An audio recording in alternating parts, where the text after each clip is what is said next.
Shalom, shalom, femmes de valeur. Nous vous bénissons partout où vous êtes. Nous vous saluons au nom de Jésus. Nous sommes dans la joie de se retrouver encore dans notre programme des jeûnes et prières du mois de septembre. Et en ce mois de septembre, nous sommes toujours dans notre thème « Ne savez-vous pas que votre corps est le temple du Saint-Esprit ?» Et dans le sous-thème, nous continuons toujours avec l'âme délivrée, volume 4. L'âme délivrée, nous avons eu la fois passée en parler que c'était sur le plan spirituel que nous devons connaître les choses, parce que là, nous entamons plutôt la délivrance de l'âme qui est connecté au monde de ténèbres, qui est connecté au monde maléfique, au monde de la sorcellerie, par le canal de son esprit. Et nous avons explicité pour dire que chaque personne en lui habite un esprit qui est son esprit personnel, en se basant du livre de Romains 8, au verset 16, nous allons lire au nom du Seigneur, Romains 8.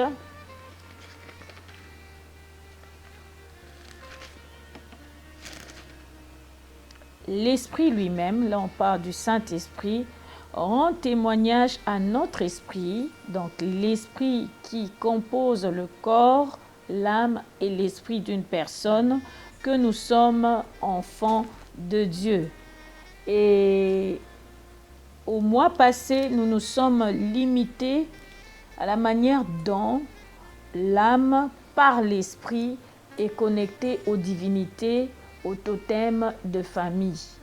Et de là, nous avons explicité que c'est dans l'âme, l'âme réside dans le sang, et c'est par le lien de sang lié aux ancêtres qui communiquaient avec des divinités que l'esprit qui est en nous est également connecté. Si jamais vous n'avez eu à prier quant à ce, si jamais vous n'avez eu à vous déconnecter sur le plan spirituel dans la prière par rapport à cela. Et aujourd'hui, nous entamons toujours dans le cadre de l'esprit à parler du trône de famille. Le Saint-Esprit est en train de nous expliciter pour nous faire comprendre qu'il y a certains chrétiens, certains enfants de Dieu qui croient en Jésus-Christ comme Seigneur et Sauveur, qui marchent dans la crainte de Dieu, mais qui constatent certaines réclamations. Et de ces réclamations-là, le Seigneur est en train de nous révéler, étape par étape, volume par volume, comment est-ce que l'ennemi arrive à prendre possession de l'âme. Et cette fois-ci, nous sommes dans le domaine de l'esprit. Comment est-ce que notre esprit est connecté sans que nous puissions le vouloir, sans que nous puissions consentir. Et de là, pour ce mois-ci, nous aurons à parler du trône de famille, nous aurons à parler des autels de famille, ainsi que des lois des familles.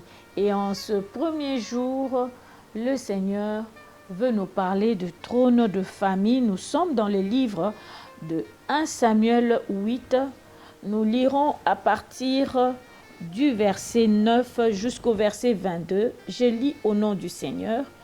Écoute donc leur voix, mais donne-leur des avertissements et fais-leur connaître le droit du roi qui régnera sur eux. Samuel rapporta toutes les paroles de l'Éternel au peuple qui lui demandait un roi. Il dit, « Voici quel sera le droit du roi qui régnera sur vous. Il prendra vos fils, il les mettra sur ses chars et parmi ses cavaliers, afin qu'ils courent devant son char. Il s'en fera des chefs des 1000, des chefs des 50, et il les emploiera à labourer ses terres, à récolter ses moissons, à fabriquer ses armes de guerre et à l'attirail de ses chars. Il prendra vos filles pour en faire des parfumeuses des cuisinières, des boulangères. Il prendra la meilleure partie de vos champs, de vos vignes, de vos oliviers et la donnera à ses serviteurs.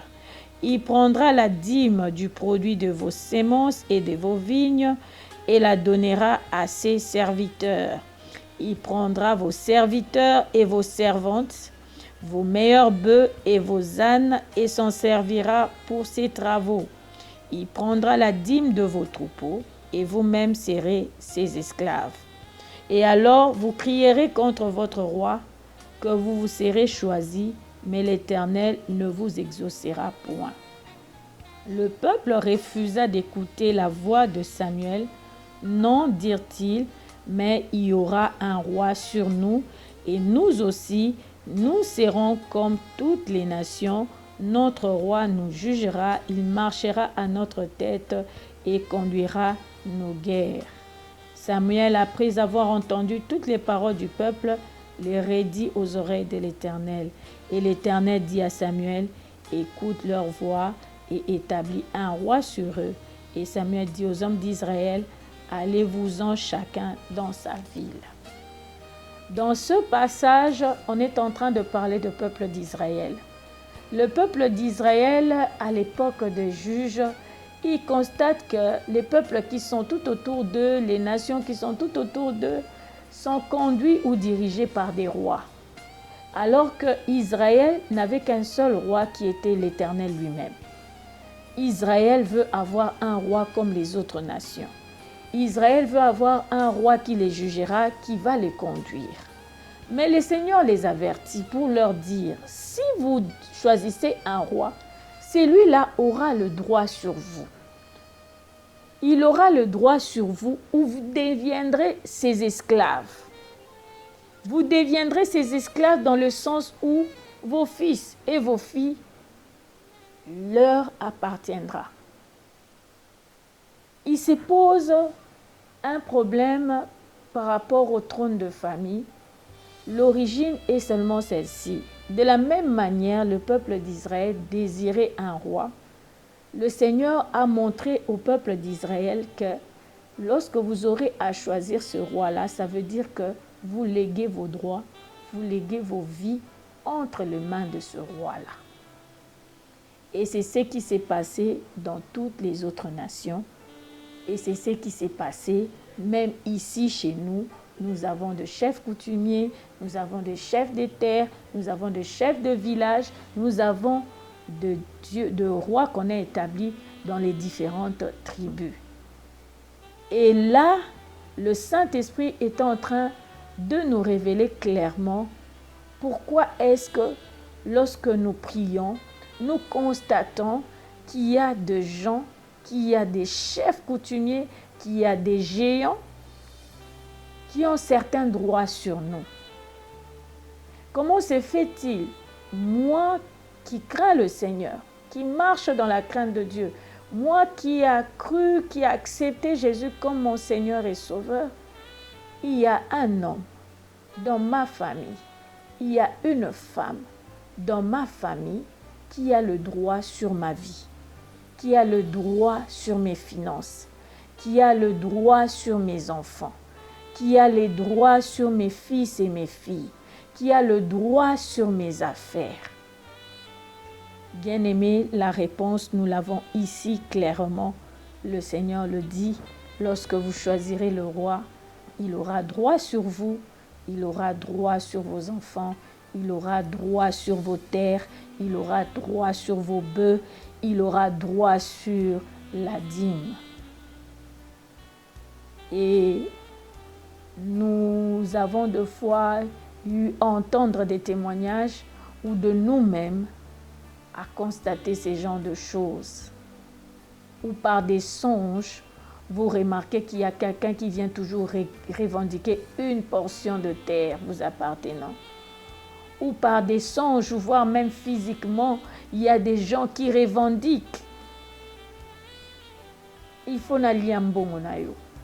C'est mon droit. J'ai droit à ton salaire. Sur base de quelle loi? Sur base de quel droit? le droit que nos ancêtres, nos parents ont légué aux chefs coutumiers, aux chefs de famille. Nous remarquons qu'il y a d'autres, à chaque fin de l'année, qui exigent à ce qu'on puisse leur donner une part de tout ce que nous gagnons comme salaire, comme argent de gratification, comme bénéfice quelconque dans le monde des affaires. Tout passe par des bonnes années. Bonne année nange zawapi.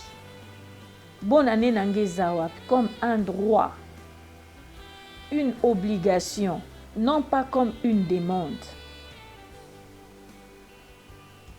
Et nous remarquons aussi, on se pose des questions, pourquoi les femmes de nuit, les maris de nuit persistent, alors qu'on dit, le roi aura droit à toutes vos filles.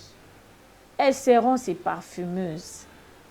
Parfumeuses, à l'époque, c'était celles qui venaient faire le soin intime du roi. Au-delà de faire le soin intime du roi, d'autres sortaient avec le roi.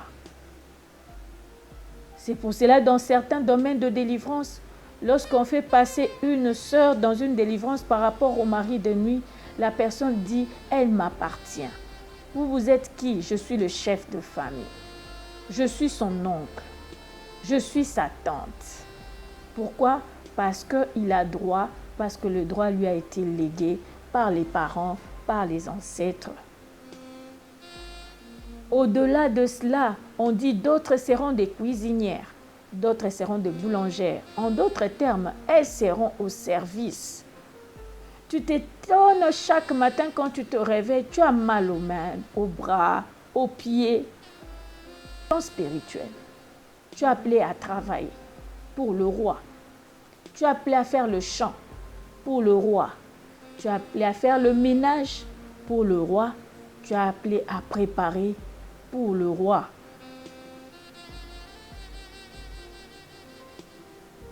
Il y a d'autres qu'il place comme fils, comme geôliers, comme ses gardiens, comme ses soldats, qu'il envoie en guerre, qu'il envoie au-devant de ses chars, qui le maintient dans sa maison comme des geôliers, comme des gardiens.